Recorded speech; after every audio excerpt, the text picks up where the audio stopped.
咱台灣是海島，這防衛需求是增加，無人船的這技術要繼續提升。美國國防科技公司 Shield AI 是聯合雷虎科技，研究佇咧這東港的太平灣做這 AI 的自動監測。透過 AI， 若是無人船發現可疑的目標，就會當自動攔查監控。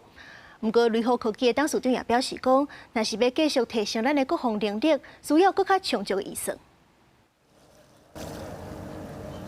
紅色的目標船從入去警戒範圍內，兩台無人船發覺了後，隨船頭加緊速度躍過去，對佇紅船邊啊，一直到離開。這兩隻無人船是美國的 Shield AI 公司使用自身開發的 AI， 裝點雷虎科技的海沙號無人船面頂執行任務，佇東港太平灣的內海，針對台灣四面環海的狀況進行自主巡視監控的任務測試。這個軟體呢，可以幫助我們的執行者，就操作者，很簡單的去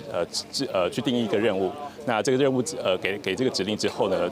我們的系統就可以自主的去判斷該怎麼樣去執行這個任務。美國公司表示，因開發的 AI 目前已經應用第30多種的無人載具頂懸。這屆測試的重點是使用 AI 進行無人船群的整合合作。AI 隊長專家發現青雲船會自動分配任務，和其他友船互相協調行動。整個過程完全無需要人力控制，人員只需要分析無人船送回來資料，然後狀況再去調整指令。我們當然是非常看好這個無人快艇這個領域，因為台灣四面環海，那為了台灣的這個整個安全的考量，當然我們非常期待這個國家相關的預算跟這個政策嘛，我覺得政策最重要，再來因為政策會決定這整個產業發展的這個速度跟數量，以及這個民間。